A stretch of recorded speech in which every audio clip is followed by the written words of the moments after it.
All right.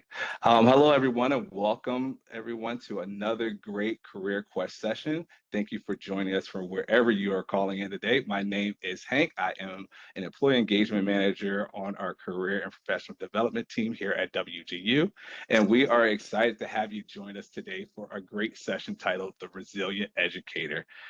Today, we are thrilled to have our distinguished group of WGU alumni joining us today to share their insight on building a resilient career in education. Each of our panelists brings a unique perspective and a wealth of experience from their journey as education professionals. With that being said, I would like to thank you again, Asia, for joining us and agreeing to facilitate this session for us. And I would like to pass the mic off to you to kick off our session. Thank you again. Wonderful, wonderful. Thank you, Hank, and thank you for allowing me to be here. Good evening, WGU family. I hope everyone is doing well. Weather is beautiful here in New Jersey. I hope you're experiencing the same, at least some of you are. Thank you for joining us tonight for this conversation, which is resilience in education. Today's panel is special because we're hearing directly from educators who have quite a few years of experience under their belt. So you're going to learn a lot tonight. But whether you're in your early years or in your later years, your journey can be both exciting and rewarding, but also extremely challenging. The demands of education can test your stamina, your identity, even your sense of balance between school and life. Our goal in this panel is to create an honest conversation about what it means to be a resilient educator, how we take care of ourselves, how we grow, and how we support one another in this journey. We'll keep this discussion light, very reflective, practical, and fun, because resilience isn't only about getting through challenges, but it's also about finding joy and humor in the work that we do. I'll be your moderator for this inspiring hour. My name is Asia Michael, and I am the proud superintendent of Freehold Borough School District in New Jersey, where we are building outstanding results and opportunities. Now let's meet our panelists. Ladies, please tell us your name, district, state, the position you currently hold, and how many years of experience you have in education. And we can start with Jennifer. I see you unmuted. Hello, WGU family. I'm Jen Hours. I am coming from Kenosha, Wisconsin this evening. It is a balmy 73 degrees right now, which is a joy after being in a building that is not air conditioned. I am currently teaching with Kenosha Unified, which is the school district I attended and graduated from myself. So it's like going home. And I am teaching fourth grade this year. This is my first year in general education. I've spent the past 20 years teaching special education to incarcerated youth or at-risk students. Wonderful. Thank you. Melody? All right. My name is Melody Tharp, and I am here in balmy Indiana, which is like in its Indian summer. So we're like at 90s, 80s. We don't know what to do with that. We're ready for fall. I have been teaching for over 20 years. I actually transitioned into education. I did not start the traditional track into education. So I worked in finance and I worked in customer service before I actually became a teacher. So with that, I spent the beginning part of my career doing reading specialists, helping to find out what was going on in the schools before I actually stepped into it. I currently am working through Washington Township in Indianapolis, Indiana, to work for a parochial school. So I'm considered a non-public Title I teacher. And I cover every grade from K to 12 because I also do career development at the Leadership of Development Center in Indianapolis. And they go all the way up to high school and possibly a little into college. So that is my background, and that's me. Wonderful. Wow, such a wealth of experience on this call. Well, let's go ahead and dive in. And we have the first question. Ladies, educators are superheroes, and every superhero has a theme song. What is your theme song? You know, that song that plays on repeat in your head and pumps you up for the day. What's your theme song? Wow. Well, mine comes from the 70s because I'm going to date myself, and that's okay. Mine is "Ain't No Stopping Us Now" by the White Brothers, and that was the theme song to just keep moving forward, and that plays in my head when I'm getting stuck. For me, I have children at home, so Disney Channel is constantly on TV, on repeat, and I could probably sing any song that's on any of the musicals right now. But the song "Start of Something New" from Disney's High School Musical is always playing in my head because every superhero needs that epic opening number, and it sets the stage for upbeat, hopeful day. It reminds me that every day is a chance to launch into new adventures with my students. It's a fresh start for every student on a daily basis. Whatever happened the day before, we leave it in the past and we keep moving forward and we don't look back. Wow, wonderful. Those are great songs. Know them both, and definitely would be my theme songs as well. Wonderful. Thank you, ladies. All right, question number 2. When you think about your identity as an educator, what word or phrase describes you right now in your career?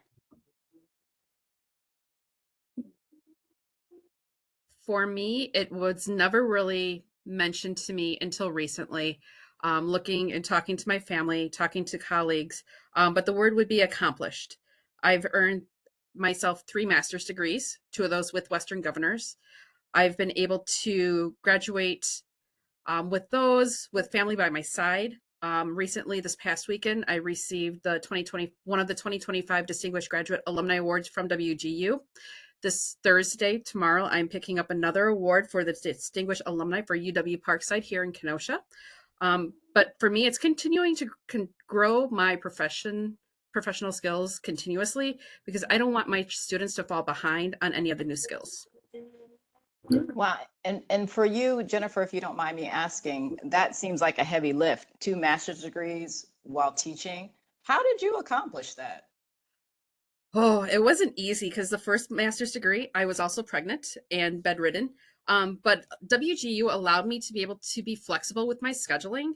I was able to work on my schooling while I was in school, teaching in school. So I started as a paraprofessional or ESP, as a classroom aide, and I Wow. managed the computer labs. So the teachers were coming to me asking me to help them with their technology lessons. And contractually, that was against our any of our legal things that we were allowed to do. So in order for me to be even accountable or helpful to these teachers, I had to go back and get a different degree to be able to be licensed to help them with that. Because I did have a master's going into my first position or my a bachelor's of English, but that didn't give me enough credentials to be able to provide that. And so when I finished the first one, I was actually student teaching and they held my position for me over at the other building, which was great because I could come back. I Mhm. supervised a couple different grade levels. I interviewed for 35 jobs that summer and was told that I was Wow. not qualified enough having a master's elementary K-8 because they were looking for something more specific at the time. Yeah, So I looked at the job market and looked at what job security would be like because we know as educators, we don't go into the profession for the money. We go for it because we have something that's lit in our hearts or a fire under our butts, so to speak, to make absolutely. progress in our world. So I went back and seen that special education was a high need area. And I was continuously seeing how many new students were coming through our buildings that were being diagnosed with learning disabilities or even, behavioral disabilities as well. So my second master's took me less than 9 months to complete. Thankfully, because of the fact that WGU offered such a great program where it is competency based, and I was able to like check off a bunch of those classes initially on that second master's. Wonderful. And what I heard you say was you saw a need in your school that needed to be filled and you jumped at the opportunity and WGU allowed you to do that. That's Yep. wonderful. Thank you. Melody, question number 2 for you.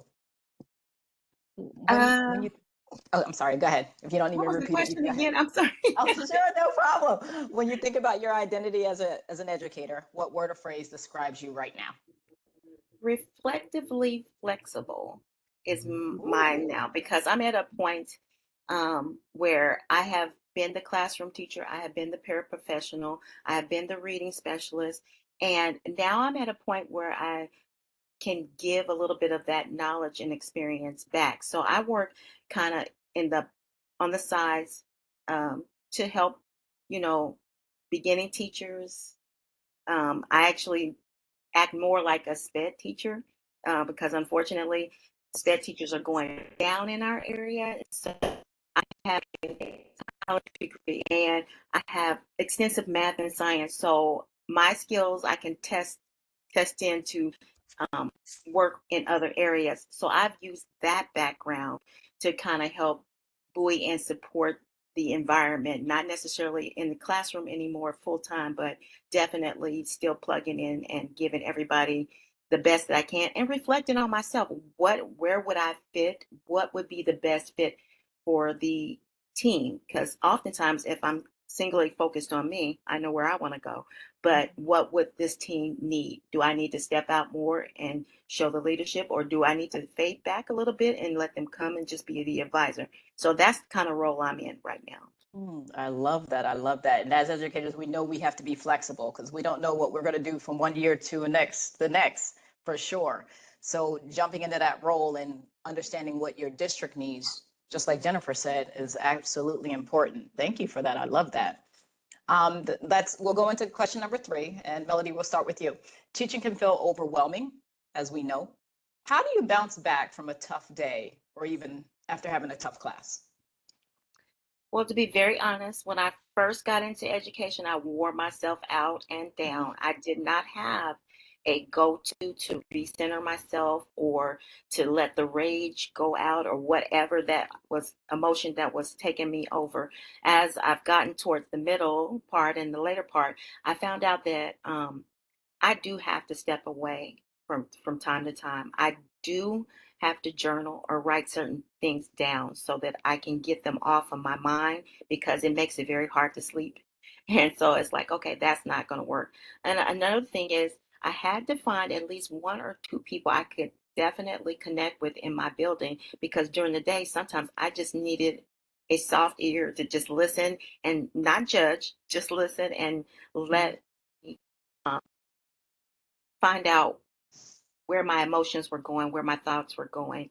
And so now I definitely have those as my outs because, when we went through COVID, that really shaped what educators were going through. And it was tiring. I watched a fourth grade teacher try to do online and in face at the same time and still, keep all the parameters we were supposed to keep. And I was like, that is so draining in their day. So I have to find ways, and I'm a nature lover, so I go hiking, I go out.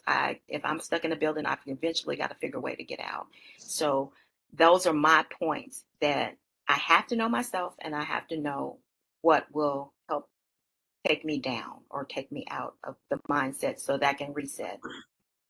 That's wonderful. And how often do you reset in a week? Um, testing time almost every day, but Good, good. non-testing time during the regular part of the week. That's why I kind of covet my Saturdays because I will go out hiking. So once a week on a normal, just we're starting school, it's maybe a little bit more, but during testing time, I have to get out and walk off that energy Yeah. almost every day or do something. I do crafts, I do art, I do quilting, I sing, I dance, I do whatever can take that away. Yes, good for you. You need that outlet and you need that me time, right? At Yes. least once. Good for you. Jennifer, same question. I'm going to piggyback off that a little bit too, because when I'm feeling overwhelmed, I lean into things that keep me grounded. I too love nature. We camp on every single weekend. We leave our little house here and we go a couple hours north just to get away from the hustle and bustle of the larger cities. Um, and our little place is in the woods, so I can let my children run. I can run. I can go scream in a canyon if I wanted to, from where I'm camping at. So it gives me an opportunity to get grounded with the environment again. But I also love to golf. I love to camp. I travel a lot. So when I get frustrated, I will go. I will drive 9 hours to go visit my best friend in South Dakota right now, because it's a close enough drive. Otherwise, I was traveling 4 to 5 times a year out to California for a long weekend just to be away from family, to be away from my work, because I will not bring my work home with me on the weekends. Mm, That is a boundary that I have for myself. But it's everyone needs an opportunity to recharge, even superheroes do, mhm. because every battle is a tough battle, and if we don't recharge, our batteries are going to get so low that we're going to get burned out. And one, I've seen it where I've been sick because I've been burned out. And I don't want to go through that again either. That's an excellent point. And you actually lead me into the next question. And we can stay here for a minute. How do you set those boundaries between your professional and personal life? I like the idea of not taking work home with you. What other ways would you recommend setting those boundaries? So in my earlier years, because I've been in education now for 21 years, I learned the importance of protecting balance by setting clear boundaries at the very beginning. I was intentional in not overcommitting to any extra committees unless it was mandatory by the administrator, which allowed me to focus on becoming a better classroom teacher at the time. I make it a priority to leave my work home whenever possible, unless there's testing. That's another ball of wax. Um, but I only get so much time with my family in the evenings, as it is because our school gets out at 2:35. I have a senior in high school and I have a fourth grader as well. So I'm constantly driving them around. So those boundaries have to be set in order for me to attend to my family's life as well. Yeah. I do my grading when my children are in bed. I do my grading. If I do bring work home early Saturday mornings, I'm still up at between 5 and 6 o'clock Saturday mornings, where I can have my own cup of coffee. Um, Mhm, and then be mhm. able to do my lesson planning real quick before the family gets up and before we make dinner. I try not to mix work with family life, because when my children do come home, it'll be after dinner, and I only have like an hour and a half to 2 hours before my littlest is in bed, even though I Mhm, work in the same school as she does. mhm. That's great. Those are some great strategies to think about. Melody, how about you? How do you set those boundaries? Well, I just want to point out that Jennifer has little ones, and a number of teachers do. But I have been fortunate to be left single with no kids. But that does not mean I have all this wonderful free time that people seem to think they can park on. I do have my mom. I take care of, my home. And so one of the things I had to set in place, it was later, my beginning years, I didn't know anything about limits or boundaries. I was there to get the kids to learn things and get things growing, and I poured all in. But now that I've had some time after 20 some years to pull back, the first boundary is like Jennifer, make it a point to not take work home with you if you can, because um, honestly, if I look back on it, it sat there, or I didn't do as much as I thought I was going to do. So, did I really need to take it? um, there was a time I set for phone calls because we were encouraged to talk to families and call them. Well, I did my call time on a certain day between certain hours so that it wouldn't feel like every single day I had to make calls unless there was an issue that needed it.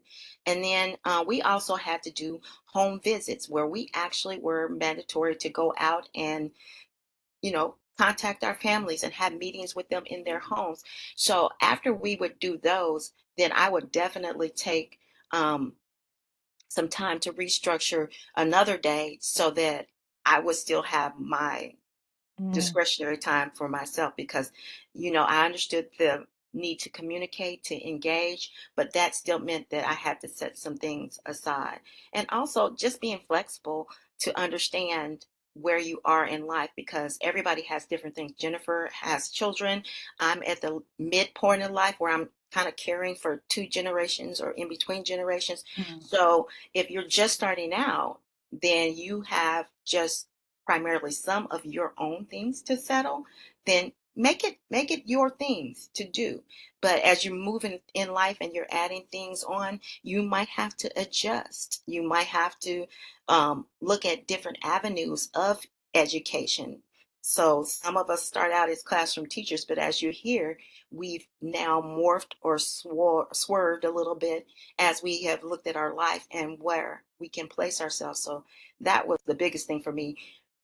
Each decade, I had to decide, am I staying in as a classroom teacher? Okay, mhm. life has dealt me something, so I had to switch this way and look for the support to do that, because it's not easy always to do that. Ooh, that's a good point. you don't always have the support in every stage of your life. And so that's a great segue to the next question. And I'll stay here, Melody.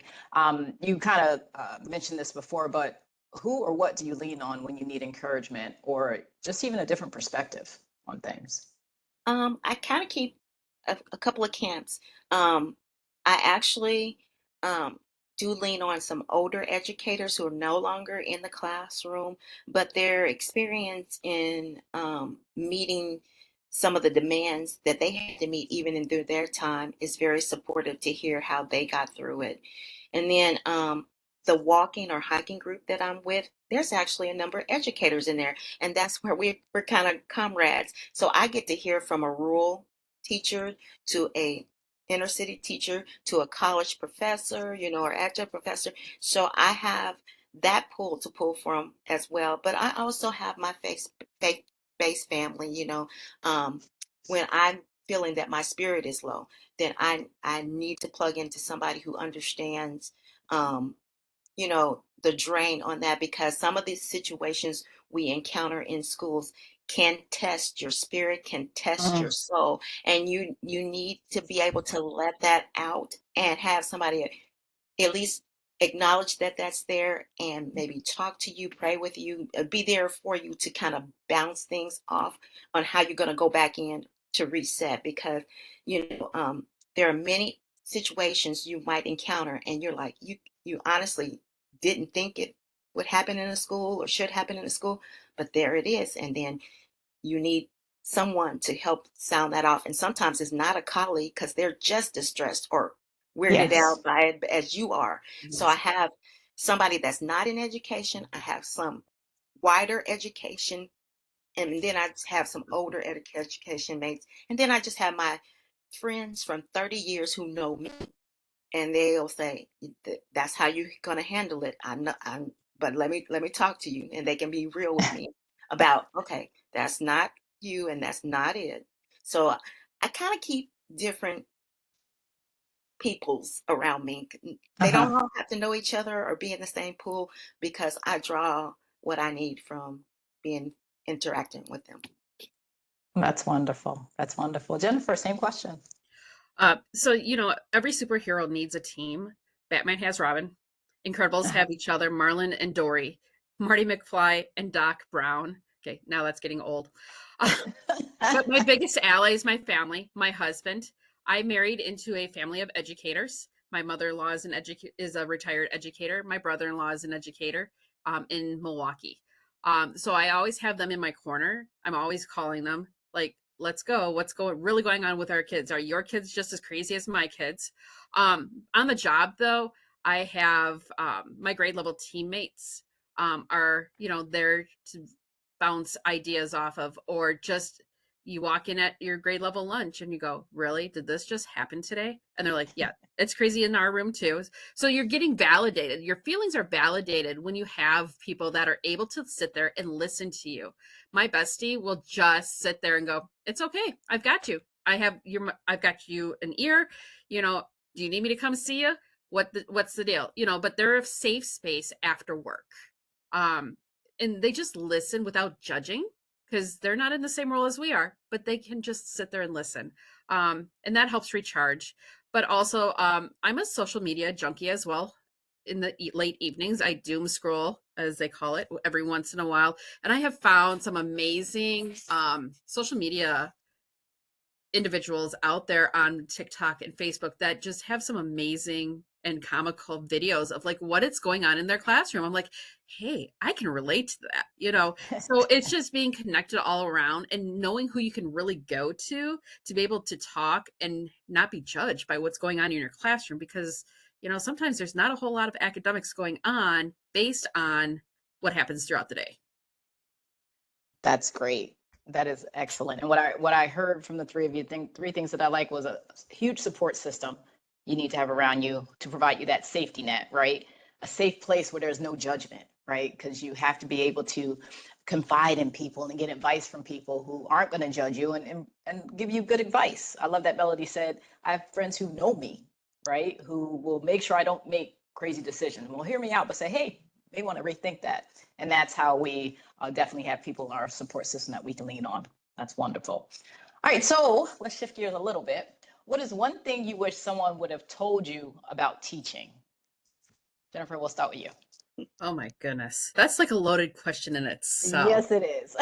But as educators, we spend our days managing countless human needs.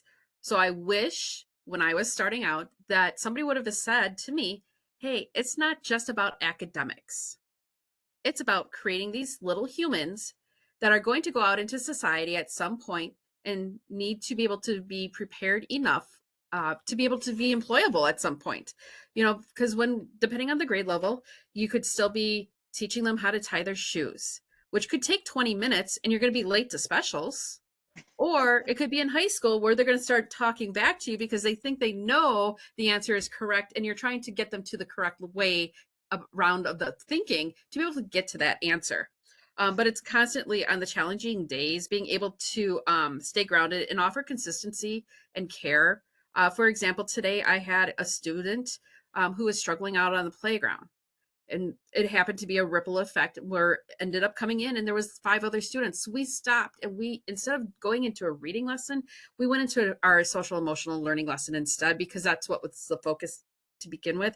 So having that flexibility, but it's not always about the academics. It's about the students first and what their needs are that are not being met at home. Excellent. Melody, what about you? I kind of piggyback off of that a bit. I think with COVID, a lot of us realized that, we're not just there for the academics, because at some days everything can't be pushed through that they imagine should be pushed through. But yes, we are. I think there's a guy who does online, Gary Brooks, and he was a principal. He's very funny, but he pointed out that keep in mind that this is somebody's baby. This is somebody's child. Even if they're 20, even if they're 22, that's still somebody's child. And you're there to help them take their next steps, not pushing them necessarily. You might be doing a little prodding, but take care of where you are with the students. Academics, you can definitely keep pushing, but you have those are social needs, those emotional needs that obviously will stop anybody from really learning anything, even an older adult. Let's say you just had a message that your sister passed away. Well, that's going to stop you. Well, theirs is not seemingly that dire, but to them, it is that dire because it's Mhm. their beginning in their life. So, one of the things I always make sure that I tell the students, I'm not here to be your friend necessarily, but I'm here to load your tool belt. And your tool belt is going to go with you everywhere you go. And it needs to be filled up with things that are useful to you. So I'm sorry, right now it's not useful for you to talk over me during a lesson. You got time to talk on your own time, other parts. Another one breaks down because they lost their sweater. Let's not let that tank your reading time. Tell you what, can I take that off of you? And I'll Mhm. go find or look for the sweater. But can we dry the tears, dry that, and you go back in? And funny thing was that he later came back and said, I found my sweater. Yeah. If when we calm down and when we're not in panic mode, we often can find things Right. like that. And even as an educator, let's try to not always be in panic mode, because there are situations you're not going to work out way, to the 100 degree, but definitely taking the time to minister right where you are, even Mhm. the academics and social emotional, just, making connection. Maybe they just need a good morning or a hello. They don't need a lot. I have a little girl that likes to come and hug me. That's all. I don't even work with that girl, but she wants to come in and give me a hug every morning. Meet them where you Nice. are. Meet them where they are. Oh, I love that. That's actually one of the practical tips I received when in my early stages, meet the students where they are. Speaking of practical tips, what is one practical tip that you would give to a student teacher or a first year teacher about surviving and thriving in this profession? Melody, we'll start with you. Okay. Practical tip. Practical tip. There's so many, right? Um, One of the practical tip I think I saw with the very beginning teachers is um, allow yourself some grace. they're very hard on themselves and they beat themselves up. And if you have to do a gray sheet, okay, this was what I thought was my mistake, and then put grace on it. And then if you have that person near you, go talk to that person and share that with them. Because many of the teachers expect to get the schedule all right, have the kids walking and sitting all right, and have all their lesson plans fully formed out with all the standards listed. And when they don't, they get frustrated and discombobulated. So the practical tip is give yourself grace and begin to write it down. And then you can make changes later. But give yourself grace in the beginning just to know there's a lot of development that goes with teaching. Nobody is fully formed into a teacher and just plopped in a room. I've never seen it. That's a great tip. That is great advice. Jennifer, what about you? For me, it's making sure to start building the student relationships the first day of school. And really, it's to help establish those consistent classroom routines, and not worrying about those perfect lesson plans, because routines could take some time to learn. We're in our fourth week of school, and I'm still having to reteach some of our routines on a daily basis because the students aren't quite understanding it. So take time to build those relationships along with building the consistent routines, because when your classroom has the trust, the connection, the clear expectations, it becomes a safe and protective environment where learning and heroics can really take flight, and then you can really see those children shine. Oh, that's wonderful. That's beautiful. I love that. All right, last couple of questions, ladies. We're getting to the end. All right, Jennifer, what do you wish early career teachers understood about the challenges that we all face today? Ooh. I wish veteran teachers, we'll call them, how's that, understood that new educators today face a complex of balancing act that goes beyond lesson planning. So we're not only managing academic instruction, but we also have to now adjust to the emotional, psychological, and physical needs of the students, especially since COVID. When I was teaching for the incarcerated students, I was trying to do lesson planning and instructing through a telephone, because they were incarcerated, so they did not have access to those computers. So I'm trying to teach algebra 2 through the phone and then be able to get them to graduate by just having them listen. So we need to make sure that keep the distractions limited, provide that extra supervision, other responsibilities out there. And we can feel pressure to continue our own education at times too. We are only given so much time for prep right now, and that's taken away by having to watch additional videos that are required by whatever state for updated reading. It could be our vector trainings, the same trainings that you get every single year, even though you've been there for 10 years. So making sure that you're up to date, but the older teachers seem to struggle at times that they also have to meet you somewhere in between. Because you're there to get the kids continuing to move. Some of these veteran teachers might be, having the door slightly closed on them and kind of being pushed out of education because they're not being flexible to go back to school to continue learning about the new theories or the new research or the new educational tips and tricks that are the latest and greatest things out there for the students. Now, is there an example in your own experience with a veteran teacher, and how did you get them to understand the challenges that we have to deal with on a daily basis?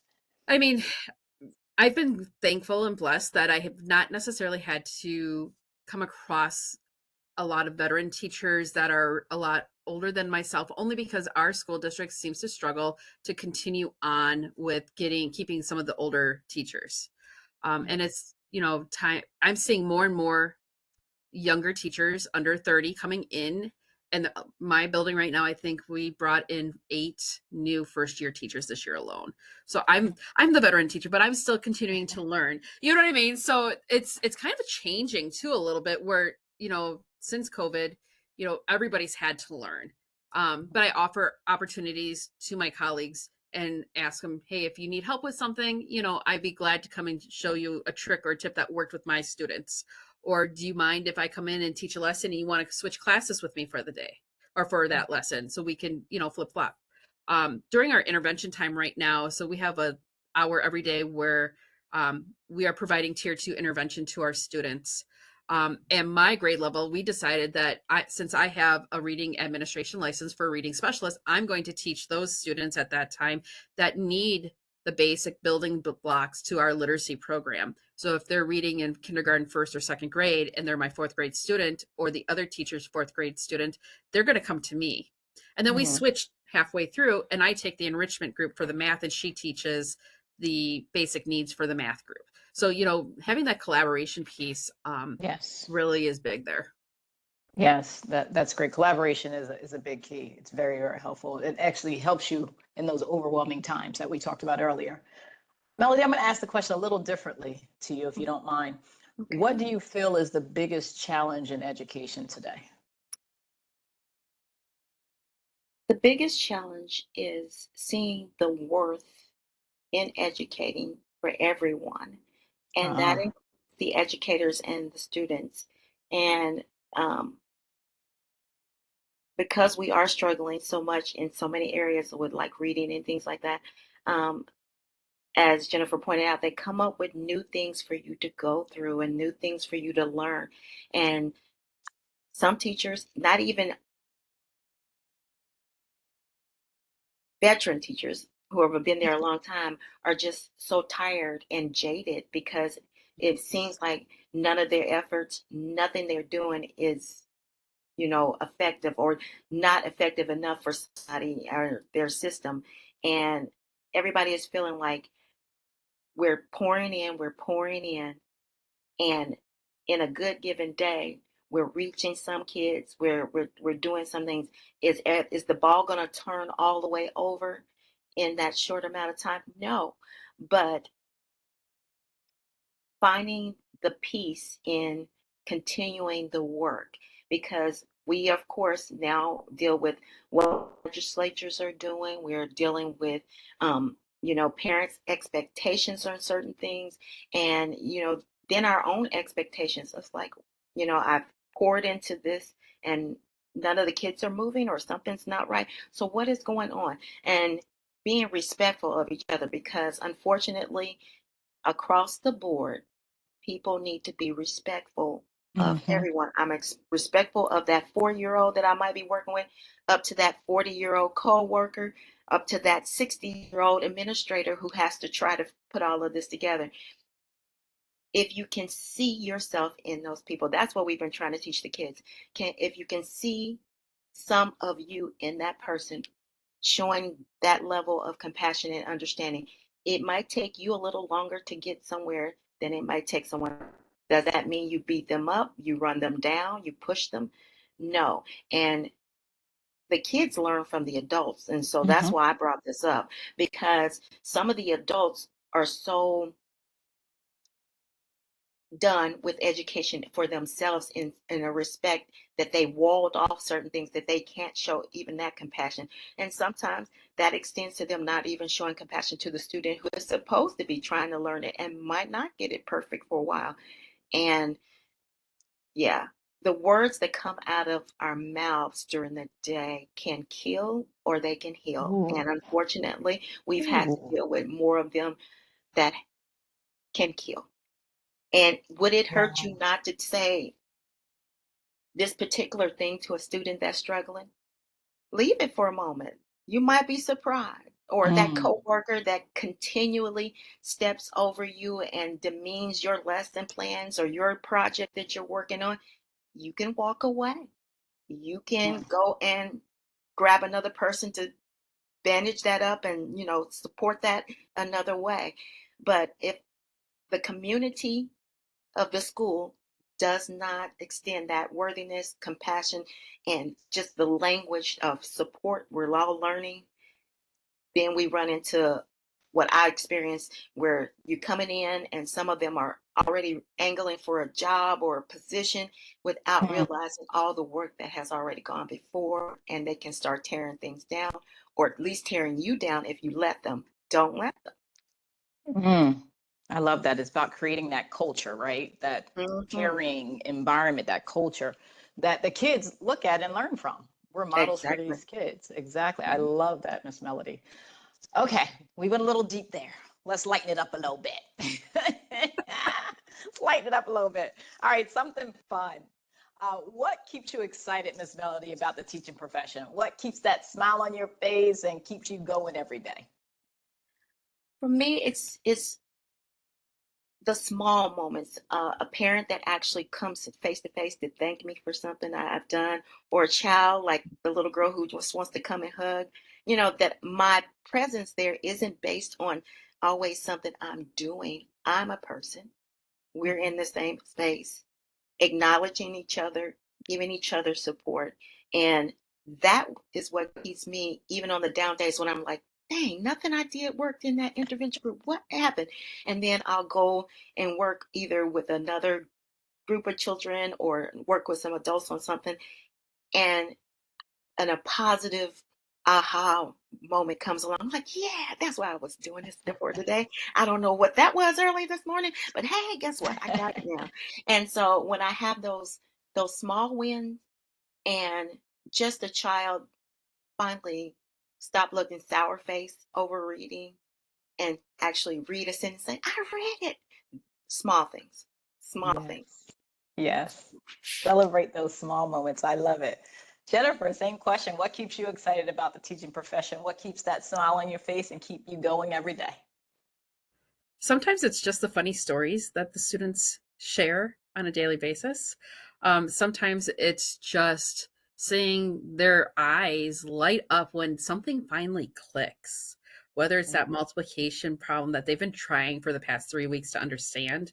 But knowing that you're there to provide them the support, because sometimes we are the only adults in their lives during the day that understand what they're going through, and maybe it's that little hug that they come in and seek out from you, or maybe it's lately the students have been making little origami paper games and different things out of that and surprising the teachers as we're walking through the hallways and like, hey, look what I made today. That's awesome. But were you paying attention? You know what I mean? So it's those little things. They, it's being kept on toes all the time.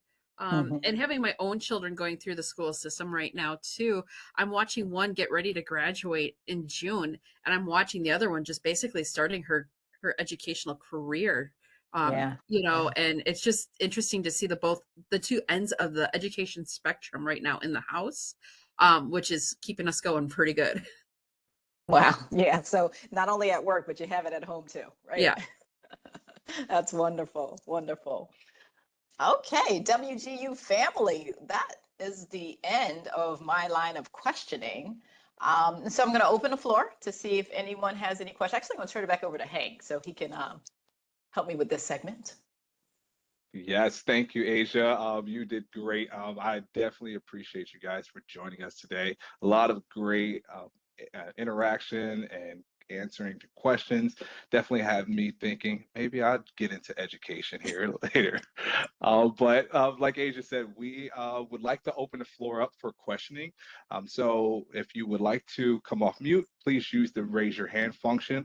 But also, if you do have your questions, go ahead and drop them in the chat. So right now, I am going to add the session survey into the chat while people are typing their questions or they're thinking of their questions. And if you do have anything, please use the time and ask up. And we do have a question already. So go ahead with the first question. How do you see the role of technology involving and building resilient skills over the next 5 years? Thank you, RJ. And I'll open it up to anyone. Right now, I feel that more and more AI is going to be coming into play with our students. And I think that could be a useful tool when it's taught correctly to our students in regards to those with academic deficiencies and learning disabilities. Even just the simple technologies now of the ability to speak and have everything typed for you has been a great tool in education. So I think being able to provide more technological advances to be able to enhance education versus take away from it. And from a perspective of districts that kind of struggle with this already.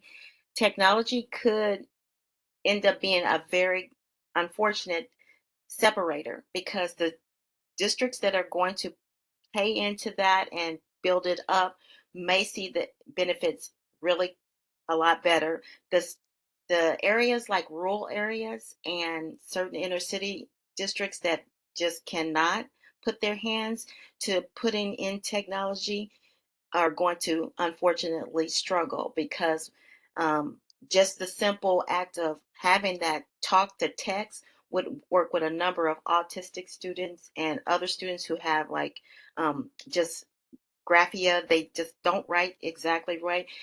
Some districts have it working well, other districts don't. And so we're still seeing the imbalance there. So we might still see a little bit more imbalance, but technology should, with AI and others, hopefully enhance every one of them. And districts are starting already. Our district has introduced um, the the policy for it because there's got to be new policies on it, and kids do have to be trained. This is not just copy and pasting and or just letting it happen.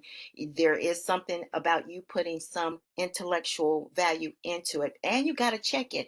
Unfortunately, we've had some to try to use AI and it came out wrong, and they didn't check it. They just like, okay, I did it, I'm done. And so the thought process is going to have to be instilled in them that this is a tool that can be used but must be checked and monitored well. But I do see technology starting to give us a little bump up if it's put in place correctly.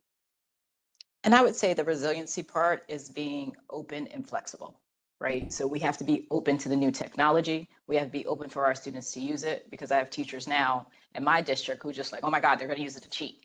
No, no, no. Let's not think that way.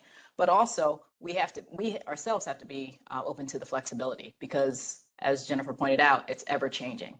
So it can be very different tomorrow than it is today. So that's the resiliency part of it. Mm-hmm.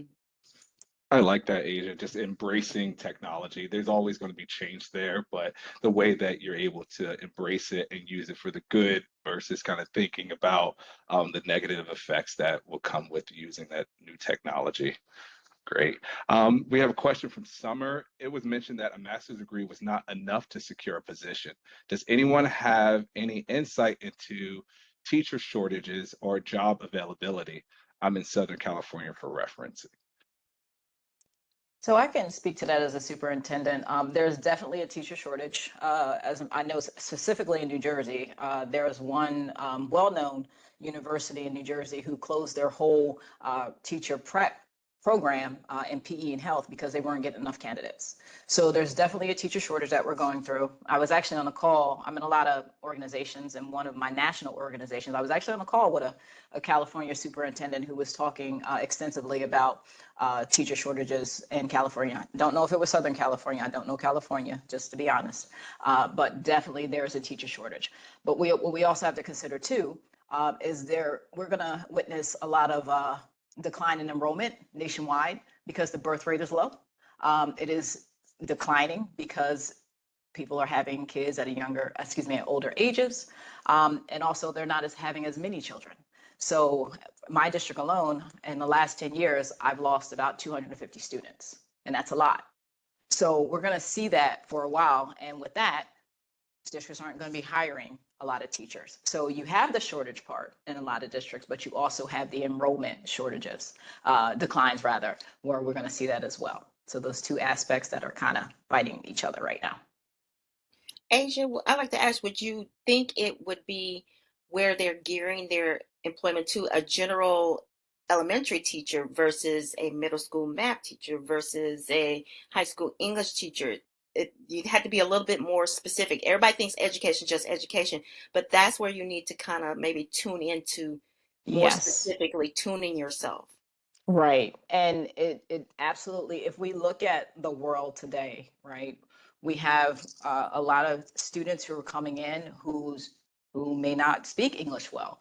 So getting endorsements, ESL certification. At one point, we knew we had a lot of people, our special education populations are increasing. if you're interested in special ed, and I don't say this for everybody, I don't say just go get a special ed cert. It takes a special person who wants to teach special education. If that's your interest, I would definitely equip myself with that because I know I want to do that. Technology, we just talked about technology. There are going to be new positions created not only in high school, but for middle school geared towards technology because we have to teach the students how to use this. CTE, that's another area where we teach, you remember the old auto shop and wood shop and things like that? Those are becoming instrumental in high schools. So looking at those certifications are also very important. Thank you, Ms. Melody, for mentioning that. All right, thank you.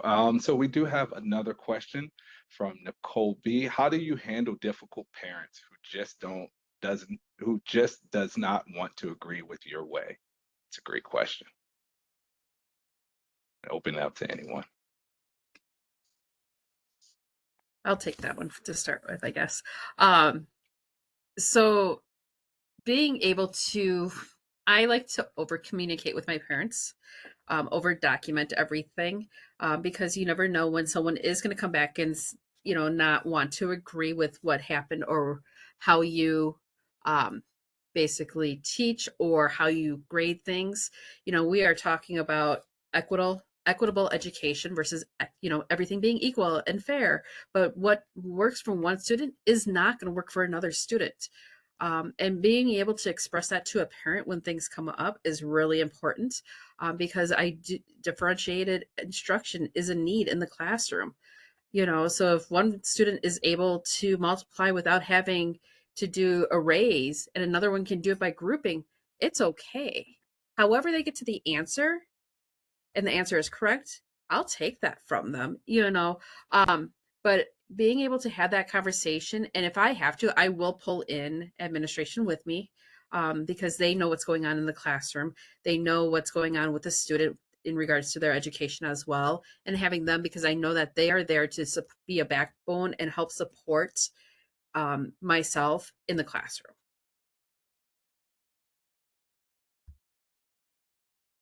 I would say to that, the one thing that helped me when I was a classroom teacher was that I know our shared purpose is to make sure that child succeeds. So although we had a difference of opinion, the parent and I know our commonality was the success of that student. So I always led with that. I always led with, okay, we're speaking the same language. You want them to succeed this way? I know that they can succeed this way. So let's talk about how we can work together to make that happen. It worked every time. Every single time. When you narrow that focus into how can we work together to make that child succeed, it changes the whole dynamic. And then I would also, parents who I just couldn't get through, I invite them into the classroom. Hey, why don't you come in? Can you take off work and come in and maybe sit and we could work together and plan? Why don't we look at how little Johnny is receiving the information, how he's organized in the classroom? And that was my other tactic that worked like a charm. So I don't know if you're in a position to do that, but try those two. They may help you out. I totally agree. Over the years, I've had parents who totally did not agree with me. And like Miss Asia said, she invited them in the room. You have to be comfortable with yourself and what you're doing. And make sure you maintain yourself and know yourself, what you're doing. And then you can communicate with them.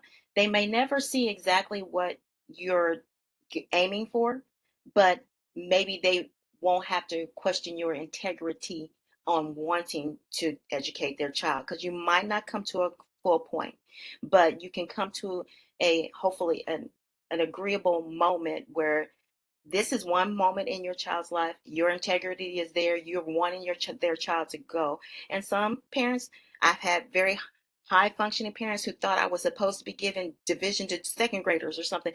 But I'm like, okay, but here's where we are. Here's where we're marching. You know what? You're very excited about that. I have this tool, this other thing. If you would like to give them extra extended at home, do so. So you try to meet them where you can, and it might not always be perfect, but I think most of them will acknowledge a sincere effort to meet them. They can tell when you're a little snarky and you don't want to meet them. They understand. They read you very well. But if you're sincere, I think they will get it. All right. Well, thank you very much for that. We do have a few minutes left, and I definitely want to give our panelists an opportunity to close out this session. But again, I would like to let everyone know this session was recorded. You will receive a copy of the recording via email. And if you also would like, I would like to ask, is it all right if we share your LinkedIn just in case any students would like to connect, just to kind of continue the conversation and discuss any questions that may arise? Sure, All right, great. absolutely. All right, well, I'd like to pass the Melody if you have any closing remarks before we conclude the session. Just a quick thing. I want all new students or all new teachers to know you have a right and you have a voice, and don't close it up just because you're the youngest one on the team, or you might not think the experience you have, because each one of you may be placed in education to reach a specific student at a specific time. Nobody knows when or where or how. So I want you to embrace all the things and the frustrating things that are going to happen, but maintain that if this is your path and you're wanting to step to it, speak up, use your voice, share what you have, grow with your team and your environment. Because when you start fighting against people, then it's all off. Nobody is on the table anymore. But you have something that you can give to education. Everybody who steps to it can give something to the environment, another educator, set of parents. The administrator might need a smiling person every day. You have something you're going to offer. Thanks. Jennifer? It's okay to say no. There's many times I see younger educators coming in and they're being asked to do so many different tasks that are not part of our contractual agreement with the districts. Or, they feel the need that they have to take on extra responsibilities outside of school hours with their teaching job. It's okay to say no. It's okay if you have an off day, as long as you give it your best. We all have our days. We all have to restart at some point. And we need to make sure that we are, providing ourselves with that self-care. Again, we're not in it for the outcome, but we're not in it for the income, but we're in it for the outcome of our students, our future generation that's going to be taking care of us down the road. That's great. And Asia, anything you would like to say as closing remarks? Sure. So first, I want to thank Jennifer and Melody for being here, for being open and honest, for sharing their wisdom. And just to our WGU family, we can get here, we can come on stage here tonight and talk about being resilient, but resiliency is not built overnight. Like, we all have over 20 years in education. And listen, I wish somebody would have told me a couple years ago, about taking care of myself and protecting my inner peace, because it's something that you learn to do. Just like Jennifer and Melody said, it's about you and taking time for yourself and making sure you enjoy this journey as much as the kids. Set your boundaries and lean on others when you need support, because if you don't, it won't be good. You're really setting yourself up for failure. So learn early, do the right thing, make the right choices, protect yourself, and make time for yourself and your family. And thank you so much for listening to us. And thank you so much for engaging tonight. Thank you. Well, thank you to our panelists, and thank you to our audience for joining us today, and with the valuable time and insights that we have learned today. I would like to say, if you are into any other sessions, we have a couple sessions going on for a Career Quest for the rest of the month. Please join us, and I hope everyone have a great evening and take care. Thanks.